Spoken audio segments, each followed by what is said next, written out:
Pada pagi hari ini saya akan khotbah di seri yang ketiga tentang nyalakan api Pentakosta, dan saya akan bicara dari Kisah Para Rasul pasal 26 ayat 24 sampai 32. Mari kita mulai pembacaan firman Tuhan. Sementara Paulus mengemukakan semuanya itu untuk mempertanggungjawabkan pekerjaannya, berkatalah Festus dengan suara keras, "Engkau gila, Paulus. Ilmumu yang banyak itu membuat engkau gila." 25. Tapi Paulus menjawab, "Aku tidak gila, Kristus yang mulia. Aku mengatakan kebenaran dengan pikiran yang sehat." Raja juga tahu tentang segala perkara ini. Sebab itu, aku berani berbicara terus terang kepadamu. Aku yakin bahwa tidak ada sesuatu pun dari semuanya ini yang belum didengarnya, karena perkara ini tidak terjadi di tempat yang terpencil. Percayalah bahwa jangan berkata kepada para nabi, aku tahu bahwa kau percaya kepada mereka. Jawab Agripa, "Hampir-hampir saja kau yakinkan aku menjadi orang Kristen." Kata Paulus, "Aku mau berdoa kepada Allah supaya segera atau lama-kelamaan, bukan hanya kau saja, tetapi semua orang lain yang ada di sini dan yang mendengarkan perkataanku menjadi sama seperti aku, kecuali belum ini." Lalu bangkitlah raja dan wali negeri serta Bernike dan semua orang yang duduk bersama-sama mereka.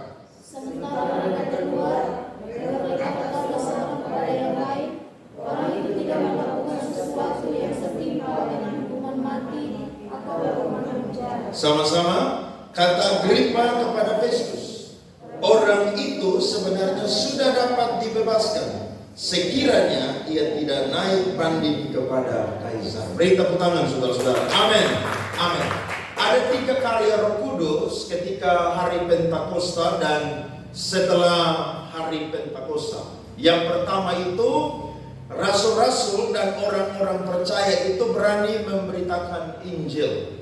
Mereka sangat berani, saudara-saudara. Yang kedua adalah gereja itu lahir.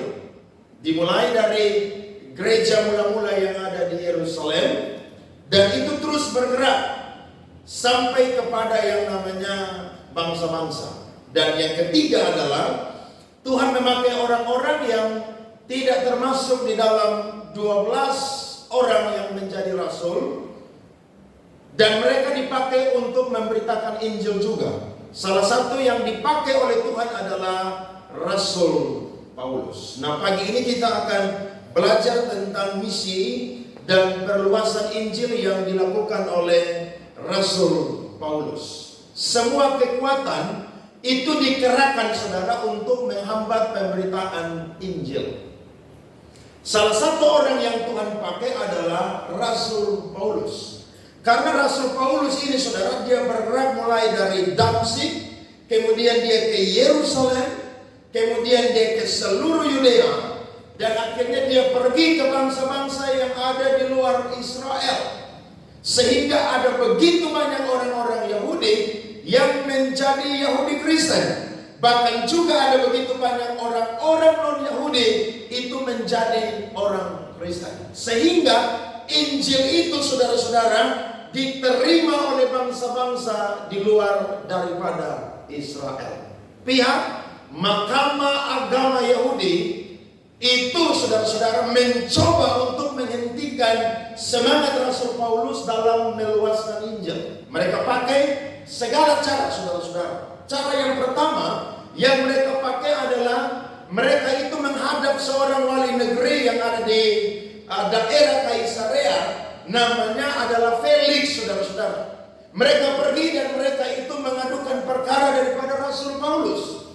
Alkitab mencatat bahwa mereka itu tidak bisa mengadili Rasul Paulus dengan cara sembarangan, karena ada satu hal yang Paulus pakai untuk memberitakan Injil lewat hal ini, yakni waktu dia ada di markas Dia mengatakan bahwa dia ini adalah warga negara Rom atau warga negara orang Roma. Nah, warga negara Roma, saudara, mereka punya satu hukum. Hukum itu namanya Lex Porcia. Lex Porcia, saudara, adalah hukum yang mengatakan bahwa seorang warga negara Roma tidak akan dihukum sebelum dia itu didengar pembelaan perkaranya. Jadi dia tidak akan pernah dihukum. Tidak boleh sembarangan, karena Paulus itu punya hak kewarganegaraan orang Roma. Sehingga waktu mereka dengar dia, mereka mengadukan perkaranya kepada Felix. Akhirnya Paulus ini, saudara, pakai untuk memberitakan Injil di situ. Tiba-tiba, saudara, kurang lebih ada 40 orang lebih yang merasa bahwa Rasul Paulus ini harus dibinasakan. Mereka akhirnya hantar dia ke Kaisarea. Mereka berjumpa dengan Felix. Tapi ketika Paulus ini, saudara, tidak didapat celah, sampai kepada Felix itu akhir pemerintahannya sebagai wali negeri daripada Kaisarea, Paulus itu tidak tahu dihukum-hukum. Akhirnya diganti dengan satu orang yang bernama Festus. Nah, Festus ini, saudara, suka mendengar apa yang Paulus itu sampaikan. Dan orang-orang Yahudi ini tua-tua bersama dengan badan-badan Sanhedrin Mahkamah Agama ini pergi menghadap lagi Festus. Dan yang mereka pakai, saudara, mereka ambil hati daripada Festus.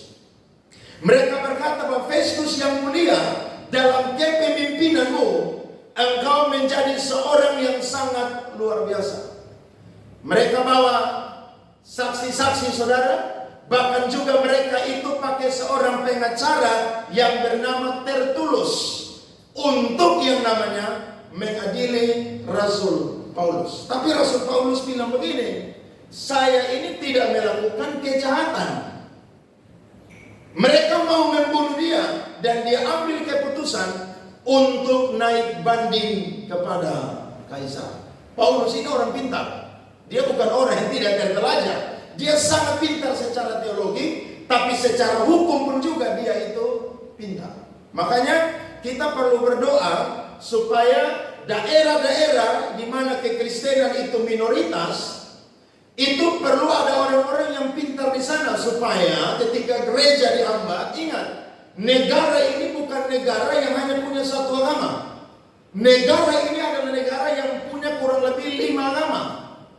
Bahkan agama yang kita anggap sebagai agama kafir pun juga itu sudah diakui di bangsa ini. Makanya gereja itu perlu melawan orang-orang yang mencoba untuk menghambat perluasan Injil. Mereka tidak sampai kepada yang namanya hukum Paulus. Tiba-tiba ada seorang raja, saudara, yang bernama Raja Agripa. Dia ini ada, saudara, mereka mengadukan perkara dia.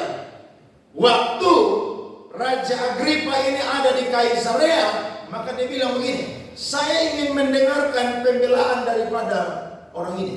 Maka Paulus itu berbicara di depan Raja Agripa. Dan apa yang sudah kita baca tadi, saudara-saudara, itu sangat luar biasa. Sampai-sampai wali negeri yang bernama Festus itu mengatakan Paulus itu gila. Gila karena apa?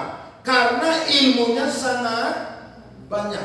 Saudara perhatikan, Paulus bukan orang biasa, dia sangat terpelajar. Sehingga waktu dia memberitakan Injil, saudara-saudara, Festus sampai terheran-heran. Kok ini orang bisa berani dan bisa menjelaskan Injil dengan luar biasa. Tapi Paulus bilang begini, dia tidak gila, dia mengatakan Injil yang sesungguhnya. Akhirnya bukan sampai di situ saja, justru dia ajak Festus, dia ajak Raja Agripa dan semua orang yang ada di situ untuk percaya kepada Tuhan Yesus Kristus. Siapakah Raja Agripa? Saya coba jelaskan sebentar. Raja ini, saudara, adalah anak daripada Raja Agripa I. Saudara tahu Raja Agripa I? Raja Agripa I adalah raja yang membunuh salah satu murid Tuhan Yesus yang bernama Rasul Yakobus anak Zebedeus. Raja Agripa I adalah anak daripada Raja Herodes Antipas. Saudara tahu siapa itu Antipas? Raja Herodes Antipas adalah raja yang memenggal kepala daripada Yohanes Pembaptis. Dan siapakah Raja Herodes Antipas? Raja Herodes Antipas adalah anak daripada Raja Herodes Agung yang mencoba membunuh bayi Yesus. Jadi saudara lihat, Paulus ada di depan orang yang sangat haus darah. Paulus ada di depan orang yang sangat amoral. Paulus ada di depan orang, saudara-saudara, yang sangat-sangat punya ambisi duniawi. Hanya untuk menyenangkan hati orang-orang Yahudi, mereka pakai segala cara, saudara, untuk membunuh pengikut-pengikut Kristus, bahkan juga rasul-rasul Kristus. Tapi apakah Paulus gentar? Justru Alkitab berkata Paulus tidak gentar. Yang ada di situ, saudara, justru dia ajak mereka percaya kepada Yesus Kristus. Yesus pernah bilang begini, kalau engkau dihadapkan kepada orang-orang, jangan takut. Karena Bapamu yang ada di sorga akan mengaruniakan perkataan-perkataannya kepadamu. Jadi kalau saya dan saudara dicoba untuk yang namanya bungkam dalam memberitakan Injil, jangan pernah takut. Karena Bapa akan mengaruniakan perkataan-perkataannya, bahkan keberanian kepada saya dan saudara untuk berani memberitakan Injil. Ingat, salah satu tanda orang dipenuhi Roh Kudus adalah berani memberitakan Injil. Kalau ada orang Kristen yang bilang sudah dipenuhi Roh Kudus, tapi dia masih penakut memberitakan Injil, itu perlu dipertanyakan. Paulus sangat berani, saudara-saudara, karena dia tahu bahwa ini adalah kesempatan yang terbaik dia pakai untuk memberitakan Injil. Padahal, saudara-saudara, harusnya dia pakai di situ untuk membela diri. Tapi kita akan belajar 3 hal. Mengapa Rasul Paulus tidak memakai kesempatan itu untuk membela dirinya atau perkaranya, tetapi justru dia pakai, saudara-saudara, untuk memberitakan Injil. Saya catat. Yang pertama adalah, saudara-saudara, karena kehidupan Rasul Paulus itu diarahkan oleh visi Tuhan. Perhatikan Kisah Rasul 9 ayat 15. Mari kita lihat firman Tuhan ini. Kisah Rasul pasal 9 ayatnya yang ke-15. Tetapi firman Tuhan kepadanya, pergilah, sebab orang ini adalah alat pilihan bagiku untuk memberitakan namaku kepada bangsa-bangsa lain serta raja-raja dan orang-orang Israel. Visi Tuhan dalam kehidupan Paulus adalah menjadi nabi, menjadi rasul, menjadi pemberita Injil bagi bangsa-bangsa lain, termasuk raja-raja dan pembesar-pembesar. Sehingga waktu dia berhadapan dengan pembesar-pembesar itu, dia tidak bungkam, karena dia punya hidup itu digerakkan oleh visi Tuhan. Ada orang-orang yang berkata begini, tragedi terbesar dalam kehidupan manusia bukanlah kematian, tetapi tragedi terbesar dalam kehidupan manusia adalah hidup tanpa tujuan. Saya mau berkata, kita hidup di dunia ini, tujuan kita bukan cuma kuliah, sekolah, dapat gelar yang tinggi, yang hebat, kerja, dapat uang, dapat jabatan, kaya raya, makmur, terkenal, dan lain sebagainya. Ingat, bukan hanya itu, tetapi ada visi rohani yang Tuhan itu berikan kepada kita setiap pribadi. Apa itu, saudara? Memberitakan Injil. Makanya waktu Yesus mau terangkat, dia bilang apa? Pergilah, jadikanlah semua bangsa apa? Muridku. Karena memang saya dan saudara diberikan visi oleh Tuhan itu untuk menjadi pemberita-pemberita Injil. Betul, kita semua itu tidak full timer jadi pendeta seperti saya. Saudara tidak full timer jadi pengajar Alkitab. Saudara tidak full timer menjadi penginjil. Tapi ingat, di tangan saya dan saudara ada apa, saudara? Alkitab. Alkitab itu untuk dipajang dan dihias, atau dibaca, direnungkan, dan disebarkan, saudara-saudara. Dibaca, direnungkan, kemudian disaksikan, disebarluaskan, atau hanya dipajang aja supaya orang tahu, oh ini orang Kristen. Ini rumah orang Kristen, karena ada apa di situ? Alkitab. Saudara pilih yang mana? Yang pertama atau yang kedua? Saya mau bilang, visi Tuhan dalam kehidupan kita salah satunya adalah visi rohani. Kita ada, saudara, untuk memberitakan Injil, yang pastinya memberitakan Injil dengan cara kita masing-masing. Saudara tidak perlu yang namanya di kantor saudara, saudara bikin mimbar satu, dan saudara itu selalu khotbah orang dari atas mimbar itu. Itu saudara, nanti saudara diusir. Nanti orang bilang begini, kamu berhenti kerja, sekolah Alkitab aja jadi pendeta. Perhatikan kontekstualisasi, kenapa? Karena saudara bekerja di marketplace, berarti cara penginjilan saudara pun juga cara marketplace. Saudara ada di kantor, maka saudara itu memberitakan Injil tidak seperti pendeta yang naik di atas mimbar. Waktu saudara dengar orang punya masalah, orang punya pergumulan, orang punya tantangan hidup, saudara kasih firman Tuhan di situ. Nanti orang dapat kekuatan dari apa? Firman Tuhan. Jangan saudara dengar, saudara bilang begitu, aduh kasihan lebih romantis lah. Jangan. Justru saudara dengar orang punya pergumulan, saudara bilang begini, jangan engkau khawatir. Waktu saudara dengar orang itu punya ujian yang besar, saudara bilang begini, pencobaan-pencobaan yang engkau alami tidak pernah melebihi kekuatanmu. Ada firman yang saudara keluarkan, itu disebut apa? Penginjilan. Jadi kira-kira penginjilan itu mudah atau tidak, saudara-saudara? Sangat mudah. Makanya saya itu diberkati dengan perempuan sundal yang ada di Sikar, Samaria, itu yang punya laki-laki 6 orang. Saudara baca ayat 29 dari Yohanes 4, dia pergi, dia saksikan kepada orang yang ada di Samaria, dia bilang begini, mungkinkah orang itu adalah Mesias atau Kristus? Karena dia tahu semua yang aku perbuat. Hanya Tuhan saja yang tahu semua manusia perbuatan. Kita terbatas tahu seseorang punya masalah. Tapi kalau Tuhan tuh tahu orang punya masalah sampai akar-akar. Akhirnya waktu dia bersaksi, banyak orang saudara pergi. Dan waktu mereka pergi, Alkitab berkata, mereka tidak percaya karena perkataan dari perempuan sundal itu lagi, yang sudah diubah Tuhan menjadi penyembah yang benar.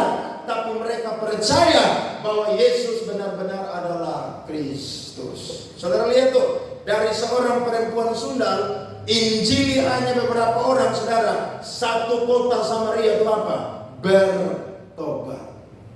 Saudara lihat hebat atau tidak tuh? Hebat. Dari satu orang saja. Makanya kita ini, saudara, perlu semangat dalam memberitakan Injil. Saudara mau ke kantor, mau ke kampus, mau ke sekolah, kemanapun pergi, waktu saudara berangkat dari rumah, jangan cuma doa supaya Tuhan kasih perlindungan kepada kita. Jangan. Saudara berdoa, Tuhan, sebentar saya sampai di sini, kalau ada orang yang saya jumpai, saya mau untuk memberitakan firman Tuhan. Amin. Makanya waktu saudara kalau dalam perjalanan naik kapal, naik pesawat, jangan naik terus dengan musik. Saudara makan di situ, saudara tidur aja di situ, jangan hanya begitu.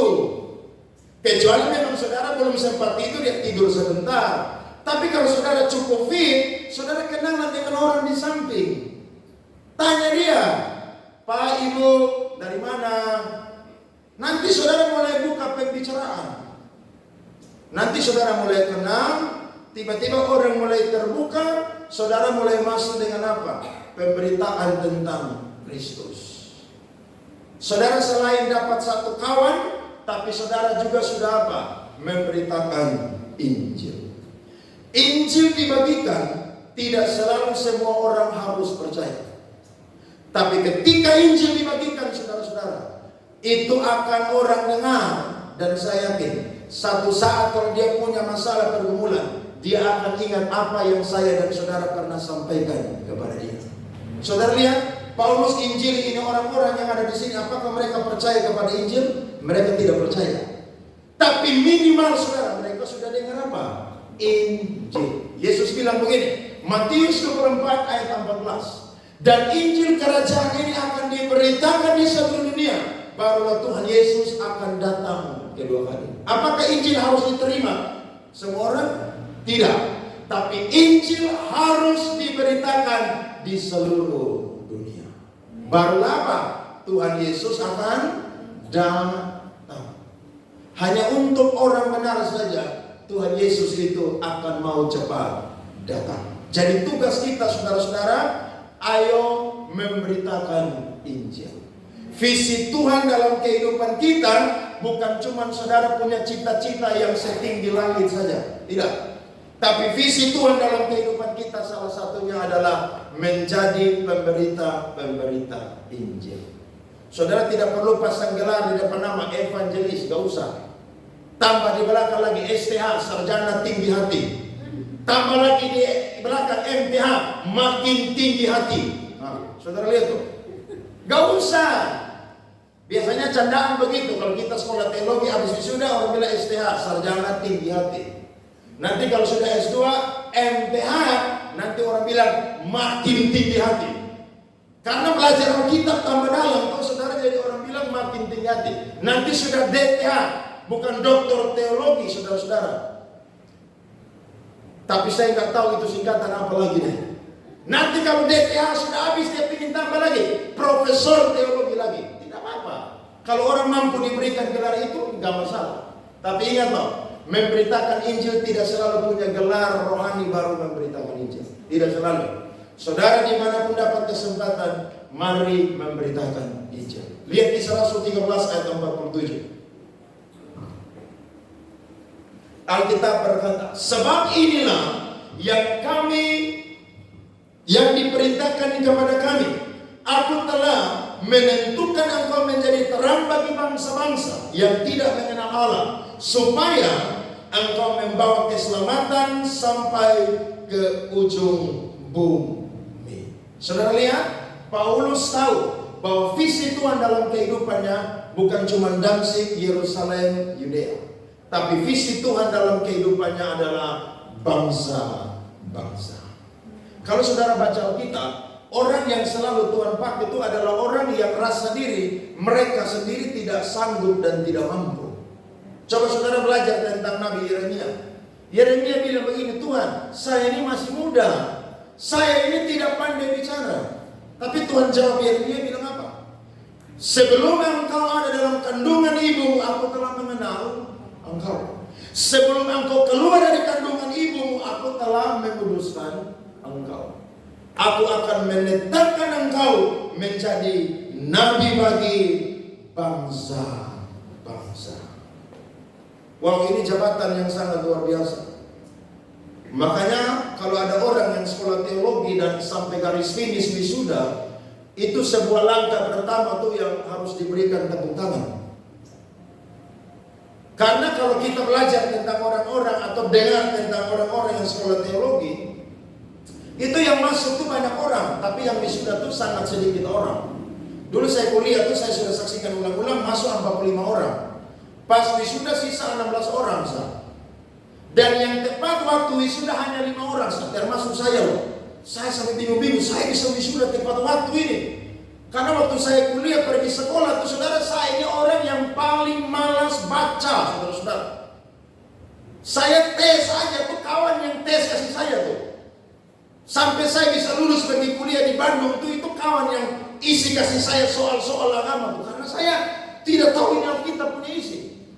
Tapi saya ingat betul waktu semester 3, saudara, saya sudah hampir-hampir mau kabur dari asrama. Tuhan tuh kasih kerinduan kepada saya untuk belajar tuh selalu baca buku. Setiap hari saudara, kalau pulang kampus tidak ada pelayanan di luar, saya selalu mampir perpustakaan baca buku sampai jam 8 malam. Tiap hari loh.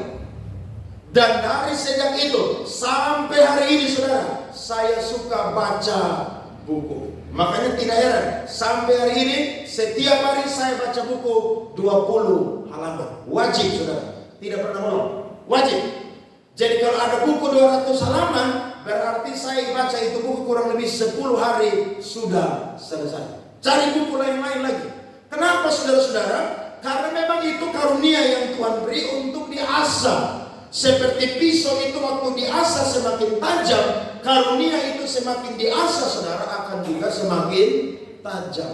Dan saya tahu karunia saya ada di mana. Nah, saudara pun juga punya karunia. Tapi saya percaya kita mungkin tidak sekolah teologi, sekolah Alkitab, tapi kita semua ditetapkan untuk menjadi pemberita Injil.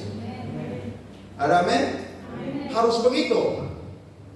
Karena nanti kita mati Tuhan tanya, kamu sudah injili berapa jiwa? Saudara jangan coba-coba di surga dan bawa itu buku rekening. Tuhan tidak terima saudara buku rekening. Di surga itu jangan terbuat dari emas tulen. Nah, saudara bawa saudara buku rekening yang jumlah cuma miliar, triliun. Itu Tuhan bilang tidak pakai di surga. Tapi yang Tuhan tanya, apa tugasmu di muka bumi ketika engkau menjadi orang Kristen? Nanti kita punya tindakan kehidupan semua itu akan dibuka di LED besar yang ada di surga. Nanti Tuhan lihat kita tidur-tiduran hanya main TikTok aja terus, main sosmed aja terus, makan, jalan-jalan, healing aja terus, tidak pakai kesempatan untuk memberitakan Injil. Ingat loh, kita hidup hari ini Tuhan kasih kesempatan. Dan kalau kita hidup hari ini, anggaplah kita hidup terakhir hari ini. Kesempatan yang Tuhan berikan kepada kita adalah kita pakai untuk memberitakan Injil. Coba lihat ayat ini, saya suka sekali. Kisah Rasul 23 ayat 11. Kisah Rasul 23 ayat 11, Alkitab berkata, pada malam berikutnya Tuhan datang berdiri di sisi Paulus dan berkata kepadanya, kuatkanlah hatimu, sebab sebagaimana engkau dengan berani telah bersaksi tentang aku di Yerusalem, demikian jugalah hendaknya engkau pergi bersaksi di mana saudara? Roma. Itu yang saya bilang tadi, visi Tuhan bagi Paulus, dia harus sampai di istana untuk beritakan Injil. Makanya kalau saudara baca Filipi pasal 1, kesaksian Paulus, dia bilang begini, aku ada di penjara bukan karena membunuh, tapi aku ada di sini karena memberitakan Injil. Sehingga satu istana sudah mendengar Injil. Saudara lihat, ini orang punya hidup nih saudara sangat-sangat luar biasa. Dikendalikan oleh visi Tuhan. Apa yang dia mau buat, dia selalu ingat visi Tuhan dalam hidup dia itu seperti apa. Dan itu menjadi penyemangat bagi Rasul Paulus. Dia dari desa ke desa, dari kota ke kota, dari satu rumah ibadah ke rumah ibadah yang lain, sampai Tuhan bawa dia saudara dari penjara itu ada di istana. Dari orang awam yang dengar Injil sampai kepada raja-raja dan pembesar-pembesar dengar Injil. Hanya orang yang berani sajalah yang Tuhan akan pakai untuk menjadi pemberita Injil yang luar biasa. Ada amin? Jangan takut saudara, kepala putus, jangan takut. Makanya saya suruh ngomong ulang-ulang, kalau saya mati, di kuburan saya itu tulis firman Tuhan. Kisah Rasul 20 ayat 24. Tulis itu firman. Paulus bilang begini, jangankan penjara dan sengsara, maut sekalipun, aku tidak akan pernah takut. Asalkan aku menyelesaikan tugas pelayanan yang dipercayakan kepadaku. Yakni apa? Memberitakan Injil kasih karunia Allah. Itu orang punya visi adalah menjadi pemberita Injil. Hari ini saya dan saudara sudah injili berapa orang? Ini sudah tanggal 20 Oktober. Saudara sudah injili berapa orang? Kalau sampai saudara belum injili, nanti orang yang saudara tidak injili itu akan diinjili oleh ajaran sesat. Petrus bilang begini, hari ini nabi-nabi palsu semua sudah pergi ke seluruh dunia untuk memberitakan Injil yang palsu. Kalau kita tidak memberitakan Injil yang benar saudara, maka ajaran sesatlah yang akan beritakan ajaran yang palsu. Saya waktu dengar ajakan ke Kamboja 2 minggu lalu itu saya bilang kalau saya tidak jadi gembala, saya sudah berangkat di Kamboja. Serius. Hanya saya sudah jadi gembala, nah. Jadi tidak bisa lagi. Tapi kalau sampai saya anak mahasiswa teologi dan baru lulus, saya langsung di Kamboja. Saya bilang saya mau di sana. Di sana saudara ladang sudah menguning. Kenapa? Banyak orang pergi di sana, saudara main judi di sana. Dan saya tanya teman, sudah adakah orang yang menerima panggilan itu untuk pergi ke Kamboja? Jadi buka gereja GBI cabang di Kamboja? Belum ada. Saya bilang kalau saya belum nikah dan saya belum jadi gembala, saya supi itu.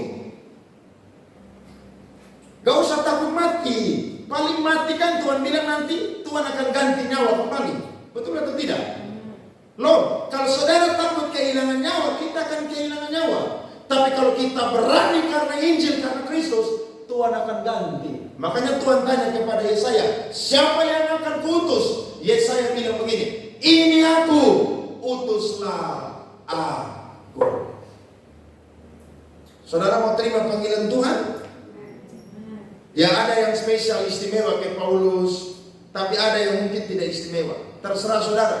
Tapi tugas kita dimanapun berada saudara, memberitakan Injil. Jadi visi Tuhan dalam kehidupan kita bukan cuma dapat gelar, kaya raya, jadi orang yang terpandang, makmur, terkenal. Tapi kita selalu digerakkan oleh visi Tuhan untuk yang namanya memberitakan Injil. Apakah hambatan ada? Sangat ada. Tadi malam saya coba WA dengan teman saya di salah satu daerah misi pelayanan. Dia pelayanan di situ. Saya bilang gimana pelayanan? Dia bilang Pak Andre, tantangan banyak sekali. Saya jawab dia, itulah seni melayani Tuhan. Melayani Tuhan itu harus ada tantangan. Saudara kerja di kantor yang bagian marketing aja, saudara mau jual barang saja, tantangan ada atau tidak? Ada. Orang tidak percaya dengan saudara produk. Orang bilang ini orang ini gila berjalan keliling kita ke rumah semua. Tantangan ada. Saya bilang ayo semangat, kuat, tetap ada di ladang Tuhan. Jangan takut. Tantangan mau sebesar apapun, kita punya Tuhan yang lebih besar daripada tantangan itu. Saya bilang Pak Andre, dia bilang Pak Andre makasih kayak saya semangat. Saya bilang semangat. Saya aja semangat sampai hari ini kok. Masa kamu yang baru rintis tidak semangat? Mana? Semangat. Tuhan akan kasih kita semangat, keberanian untuk bisa stay ada di ladangnya Tuhan. Di kota-kota hamba Tuhan punya tantangan beda. Di desa-desa hamba-hamba Tuhan punya tantangan beda. Dimanapun kita berada, selama melayani Tuhan dan beritakan Injil, pasti ada tantangan. Tapi ingat, ada mahkota yang Tuhan sediakan bagi saya dan saudara. Beri tepuk tangan kepada Tuhan saudara. Amin, amin saudara. Coba kita perhatikan saudara, Yohanes pasal 9 ayatnya yang keempat. Yohanes pasal 9 ayat yang keempat. Kita harus mengerjakan pekerjaan Dia yang mengutus aku selama masih siang. Akan datang malam di mana tidak ada seorang pun yang dapat bekerja. Ini menjadi semangat atau gaya hidup dari Tuhan Yesus Kristus. Nah ini di copy paste oleh Rasul Paulus. Jadi Rasul Paulus bilang kalau Tuhan Yesus saja bekerja selama hari masih siang, maka dia pun juga harus bekerja selama hari masih siang. Tidak heran, dia bilang dari semua rasul-rasul yang ada, dialah yang paling giat dalam memberitakan Injil. Kalau dia mau hitung-hitungan, dia lebih berkeringat, lebih berdarah-darah saudara daripada rasul-rasul yang lain. Tapi memang Alkitab berkata, semakin banyak orang diberikan, maka semakin banyak juga engkau dituntut. Ingat toh, kita diberikan banyak, kita juga dituntut itu banyak. Dapat dengan cuma-cuma, bagi juga dengan apa? Cuma-cuma.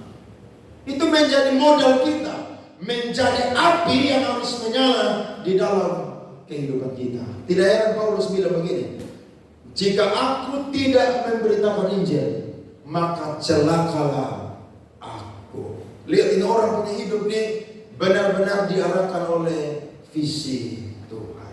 Saya dorong semua jemaat yang ada di tempat ini, mari semangat baca Alkitab dan bagi firman Tuhan setiap hari.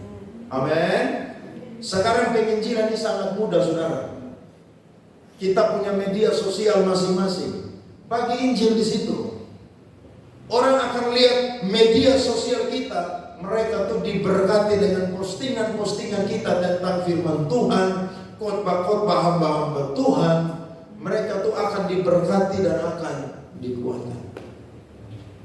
Saya mau kita semua menjadi orang-orang yang semangat dalam memberitakan Injil. Itu yang pertama. Yang kedua, mengapa Paulus tidak pakai kesempatan untuk tidak bela diri, tapi justru dia beritakan Injil di situ. Yang kedua adalah saudara-saudara, karena kisah pertobatan dan panggilan Rasul Paulus adalah sarana yang dia pakai untuk menceritakan tentang Yesus Kristus Allah yang hidup. Saudara lihat, waktu dia di hadapan Agripa, dia itu ceritakan saudara-saudara, dia punya latar belakang. Sehingga kalau kita baca lihat ayat 9 sampai 11 dari kisah 26, kita perhatikan firman Tuhan. Kisah Rasul pasal 26 ayat 9 sampai 11. Lihat di situ. Bagaimanapun juga aku sendiri pernah menyangka bahwa aku harus keras bertindak menentang nama Yesus dari Nazaret. Hal itu kulakukan juga di Yerusalem. Aku bukan saja telah memasukkan banyak orang kudus ke dalam penjara setelah aku memperoleh kuasa dari imam-imam kepala, tetapi aku juga setuju jika mereka dihukum mati. Ayat 11. Dalam rumah-rumah ibadat aku sering menyiksa mereka dan memaksanya untuk menyangkal imannya, dan dalam amarah yang meluap-luap aku mengejar mereka, bahkan sampai kemana saudara? Kota-kota asing. Lihat ini orang berlatar belakang ini jahat sekali. Tidak ada orang di dunia ini yang lebih jahat dari Rasul Paulus, tidak ada. Bagi saya, Rasul Paulus adalah orang yang paling jahat. Karena belum pernah ada orang yang dapat surat rekomendasi untuk pergi tangkap orang Kristen. Coba saudara lihat di negara kita nih. Pernah ada tidak orang dapat surat rekomendasi untuk pergi tangkap orang Kristen kemudian bunuh masuk penjara? Tidak pernah ada. Tapi Rasul Paulus, saudara, dia dapat rekomendasi.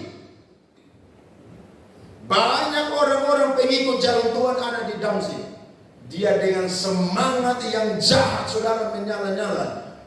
Dia bilang begini, waktu saya sampai, saya akan binasakan mereka semua. Tapi justru Alkitab berkata, waktu dia sudah dekat pintu gerbang Damsyik, ada satu cahaya yang lebih terang dari cahaya matahari. Itu menyinari Rasul Paulus. Sehingga dia rebah, saudara-saudara. Dan akhirnya dia buta 3 hari 3 malam. Dia didoakan oleh seorang yang bernama Ananias.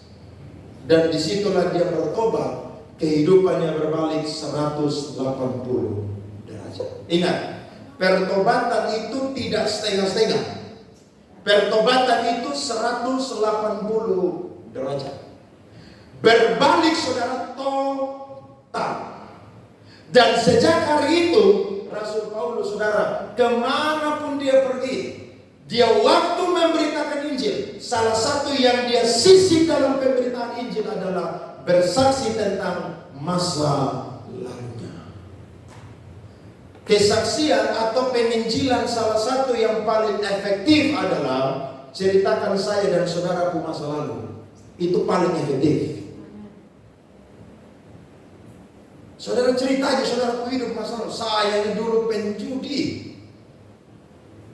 Tapi waktu saya ikut satu KKR, saya dengar firman Tuhan. Tuhan jamah saya di situ dan akhirnya saya bertobat. Saya tidak jadi penjudi lagi.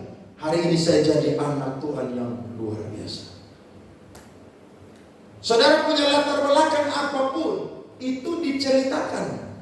Waktu kita ceritakan masa lalu kita, ingat, yang malu itu bukan kita. Yang malu itu iblis. Kenapa? Karena iblis itu suka pakai topeng. Saudara tahu? Iblis itu tidak mau kita ini cerita kita ke masa lalu.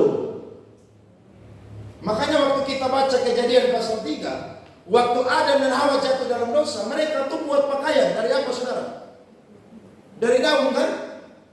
Kenapa? Karena mereka tuh, saudara, malu. Yang pertama. Yang kedua, mereka itu berusaha menutup dosa mereka itu dengan apa? Dengan pakaian yang mereka buat.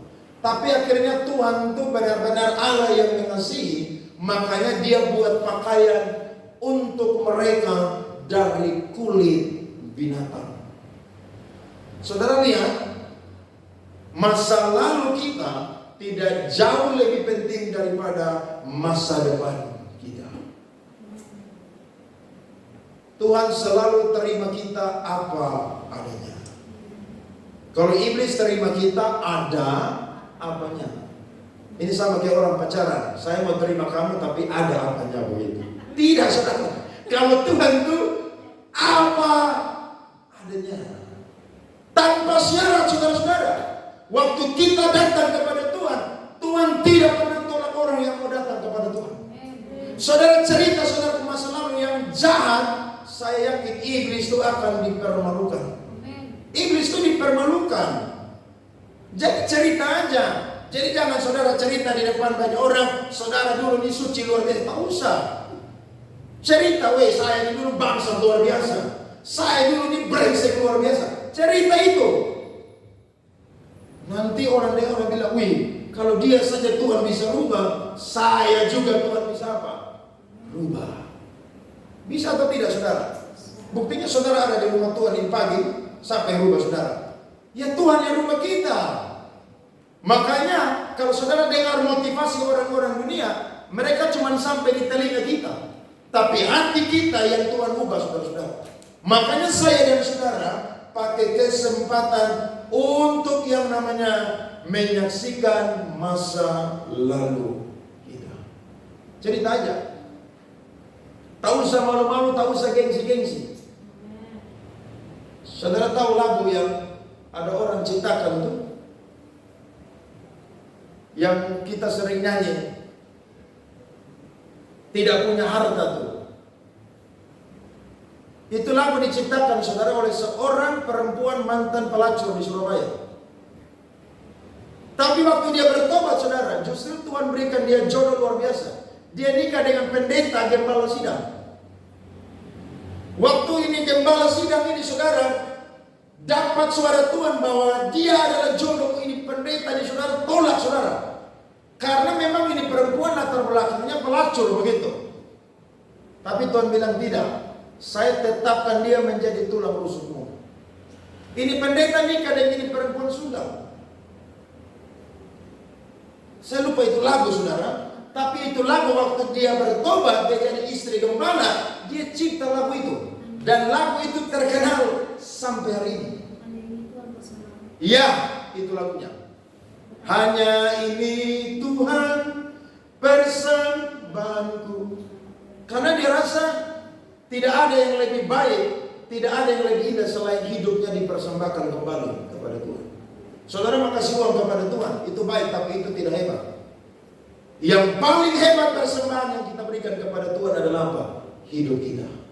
Paulus bilang begitu, karena itu persembahkanlah tubuhmu sebagai persembahan yang hidup, kudus dan yang berkenan. Tuhan bisa rubah masa lalu kita. Tidak heran Paulus bilang begini, dari semua orang yang berdosa, akulah yang paling berdosa. Diakui bahwa dialah yang paling apa? Berdosa. Waktu dia omong itu saudara, itu dia jadi apa? Free, bebas. Saudara kalau simpan sesuatu di sini dan tidak terus terang, saudara tuh akan pikul beban yang luar biasa. Tapi waktu saudara cerita, itu beban itu langsung akan hilang saudara-saudara. Dan itu yang Paulus pakai. Karena dia bilang begini, Agripa, tidak mungkin engkau tidak mendengar karena engkau adalah raja. Engkau sudah mendengar tentang Injil. Dan apa yang aku lakukan, pasti engkau juga sudah mendengar. Jadi Paulus ini terkenal. Dia sangat luar biasa, masa lalunya jahat sekali. Tapi Tuhan sanggup berubah orang yang jahat menjadi bejana yang mulia indah di tangan Tuhan. Makanya kalau kita lihat ada orang jahat, doakan dia. Kalau dia bertobat saudara, Tuhan bisa pakai dia dengan dahsyat dan luar biasa. Amin. Doakan. Makanya gereja yang misioner adalah gereja yang berdoa untuk jiwa-jiwa dan bangsa-bangsa. Berdoa. Ya. Saya yakin Tuhan ini akan selamatkan banyak orang. Masih terlalu banyak orang yang belum percaya Yesus. Nah, Tuhan mau saya dan saudara menjadi pemberita-pemberitanya. Salah satunya adalah apa? Menyaksikan masa lalu saya dan saudara adalah orang-orang yang menjadi seteru musuh Injil, tetapi sekarang sudah menjadi sahabat daripada Allah. Waktu saudara baca ini Kisah Rasul 26, itu luar biasa. Saya tidak bisa kupas semua karena terlalu panjang. Tapi waktu saudara baca firman Tuhan ini, kita menemukan bahwa Rasul Paulus ini sangat luar biasa.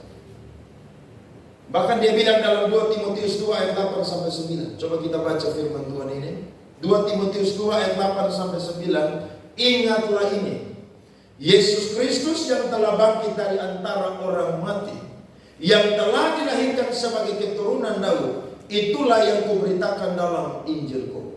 Karena pemberitaan Injil inilah aku menderita, malah dibelenggu seperti seorang penjahat. Tetapi firman Allah tidak apa, saudara?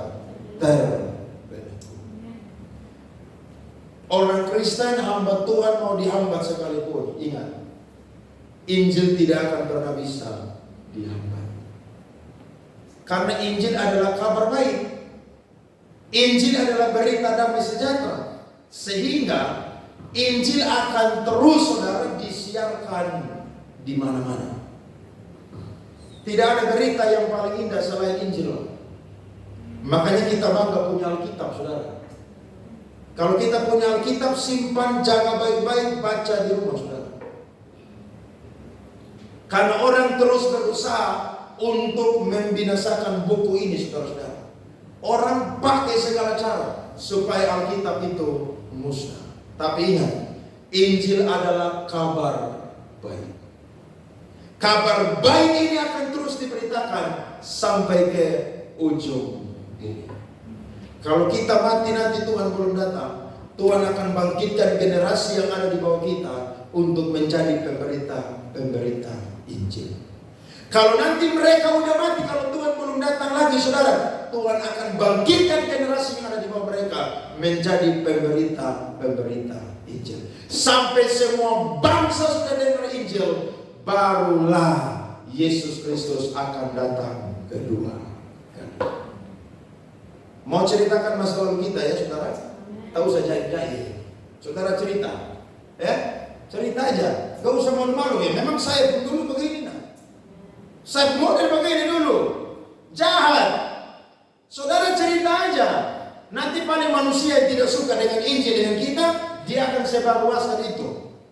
Lu tahu tidak? Itu orang tuh ternyata dia begini. Beta baru tahu loh. Tadi dia kesaksian di beta. Mereka akan pakai saudara untuk menggosipkan kita. Tapi waktu saya dan saudara ceritakan, iblis dipermalukan. Makanya jangan pernah menyesali masa lalu yang buruk. Itu Tuhan bisa pakai untuk menjadi cerita yang memberkati banyak orang. Amin. Cerita aja, cerita. Harus, gak usah malu-malu. Cerita. Makanya saya hari ini jadi pendeta. Waktu dulu jadi pendeta, beritakan firman Tuhan untuk peperangan rohani itu terjadi, saudara. Orang bilang begini, Pak Andre dulu tuh nona banyak dia, harim banyak, mantan banyak. Saya bilang, lu baru tahu sedikit, lebih banyak lagi. Baik masa lalu begitu nah. Tapi justru itu dipakai. Kesaksian bilang apa? Dulu beta begitu, tapi sekarang sudah jadi hamba Tuhan. Beta jadi hamba Tuhan yang sungguh-sungguh bertobat dan melayani Tuhan dengan sungguh-sungguh. Lebih baik saudara nakal dulu, baru jadi pendeta, daripada jadi pendeta baru apa? Nakal. Itu tak balik, saudara. Ada orang begitu. Dulu kalau jadi pendeta badan mulus, waktu jadi pendeta tato. Nakal terlambat. Nakal itu dulu. Iya dong. Lu mau gaya ikut siapa? Gak usah. Mau nakal tuh dulu. Mau jadi pendeta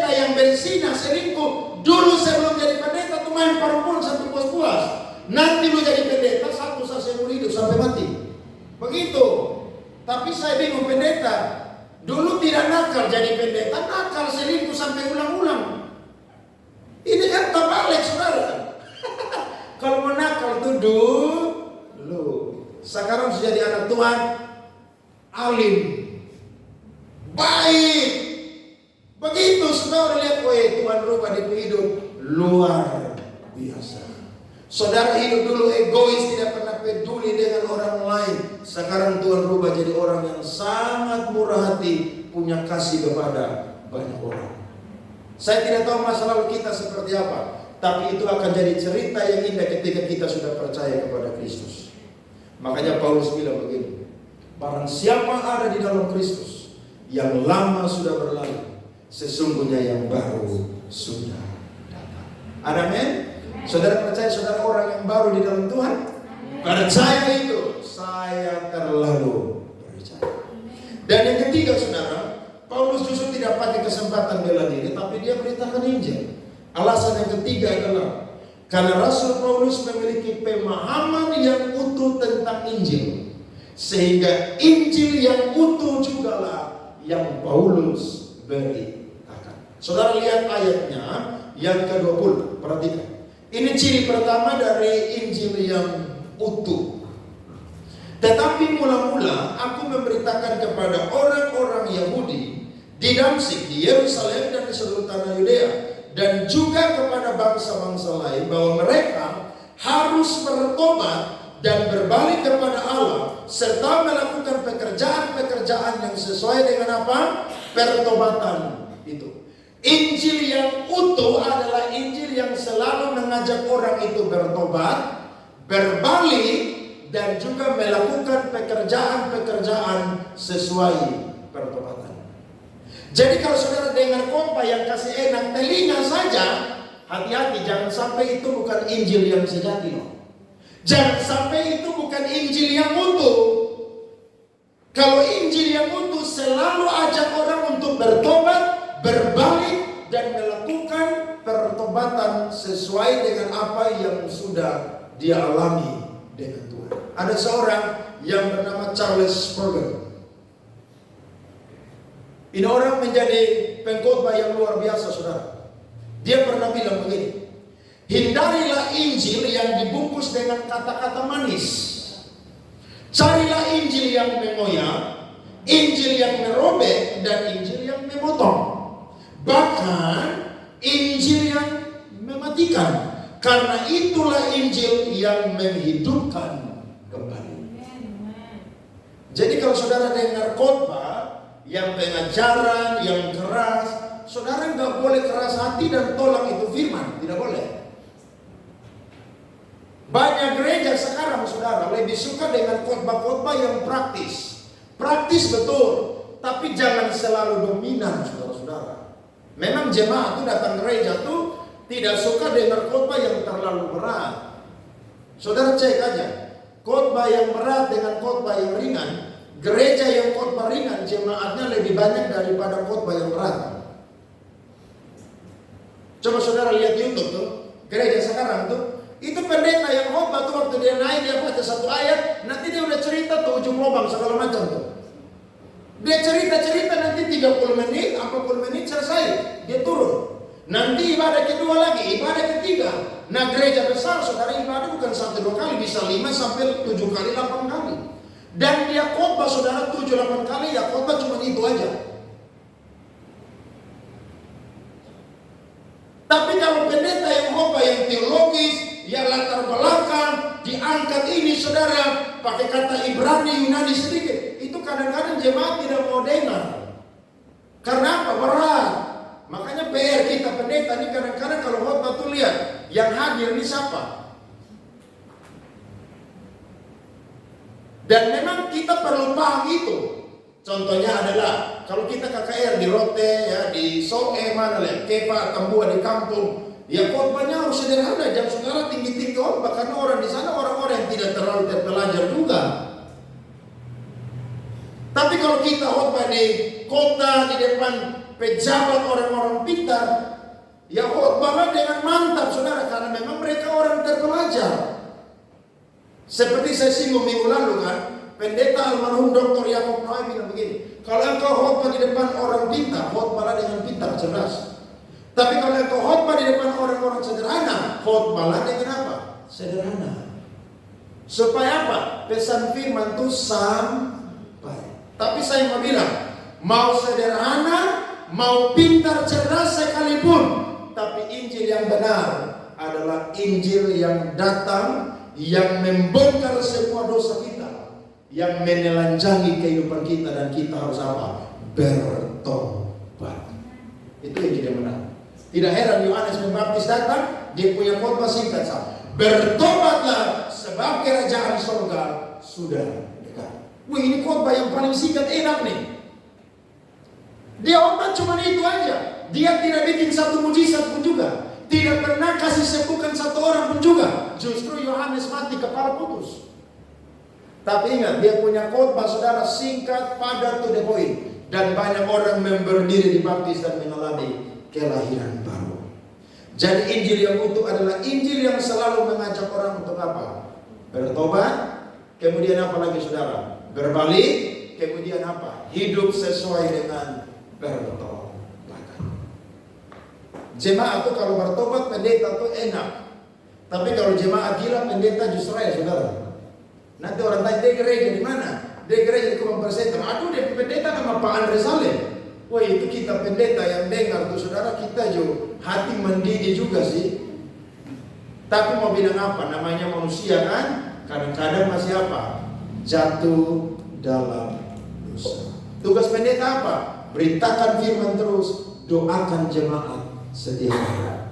Makanya saudara tuh tiap hari saya doakan saudara. Tiap hari.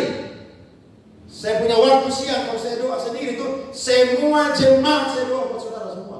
Kalau kita doa pagi di rumah jam 5 pagi tuh saudara semua disebut dalam doa-doa kami. Kenapa? Karena itu tugas sama Tuhan. Ada domba yang alim, ada domba yang kepala batu. Nah, yang kepala batu ini kadang-kadang tidak banyak, hanya 1-2, tapi itu bahaya juga saudara. Dia lebih bikin pusing daripada yang banyak nih yang alim saudara. Tapi jangan putus asa. Terus beritakan Injil yang utuh. Saya yakin Injil yang utuh akan masuk sampai kepada telinga, hati, dan kehidupan orang yang mendengar. Dan ciri daripada Injil yang utuh yang kedua adalah Injil yang memberitakan bahwa Yesus adalah Mesias yang menderita, bangkit dari antara orang mati, dan memberi keselamatan kepada bangsa-bangsa. Lihat ayat 23 dari Kisah Rasul 6. Alkitab berkata, yaitu bahwa Mesias harus menderita sengsara, dan bahwa ia adalah yang pertama yang akan bangkit dari antara orang mati, dan bahwa ia akan memberitakan terang kepada bangsa-bangsa ini dan kepada bangsa-bangsa lain. Injil yang utuh, ciri yang kedua adalah Injil yang menyatakan bahwa Yesus itu turun jadi manusia, dia mati seperti manusia, dia bangkit pada hari ketiga, bahkan dia sudah ada di surga, dan dia akan berjanji akan datang untuk kedua kali menjemput orang yang percaya kepadanya. Karena ada orang yang beritakan bahwa Yesus itu tidak mati. Yesus punya mayat itu diculik. Yesus punya mayat itu dibuang oleh serdadu Romawi. Kira-kira ini Injil benar saudara? Ini Injil yang palsu. Injil yang benar adalah Yesus turun mengambil rupa manusia, hidup seperti hamba saudara, seperti manusia, mati dalam keadaan yang hina, dikuburkan saudara, dan bangkit pada hari yang ketiga. Bahkan dia menampakkan diri berulang-ulang. Bahkan dia sudah naik ke surga dan akan datang kedua kali untuk menghakimi setiap orang. Itu Injil yang utuh. Makanya saya dan saudara waktu dengar Injil, dengar khotbah, saya dan saudara harus mengaminkan setiap firman Tuhan yang utuh. Ada amin saudara-saudara? Coba lihat Yohanes 8 ayat 47, ayat terakhir. Mari bangkit berdiri. Injil Yohanes pasal 8 ayat 47. Mari kita baca firman Tuhan ini bersama-sama. 1, 2, 3. Mari sama-sama mulai. Barang siapa berasal dari Allah, ia mendengarkan firman Allah. Itulah sebabnya kamu tidak mendengarkannya, karena kamu tidak berasal dari Allah. Jadi orang yang dengar firman Tuhan, dia asal dari sorga, saudara. Tapi orang yang tolak firman Tuhan, dia tidak berasal dari sorga. Kita asal dari mana, saudara? Saudara yakin warga kerajaan sorga? Berarti kita punya dua kewarganegaraan. Kewarganegaraan sementara adalah Indonesia, dan kewarganegaraan kekal adalah sorga. Tadi kita sudah dengar video, akan terjadi perang dunia ketiga, namanya perang Armageddon. Israel akan digempur, saudara-saudara. Dan ketika itulah kedatangan Tuhan sudah sangat dekat. Jangan main-main cinta Tuhan sungguh-sungguh, karena Tuhan bilang dia datang seperti apa? Pencuri. Tuhan berkati berita utama kepada Tuhan. Amin. Mari kita naikkan pujian yang tadi, berikan kepada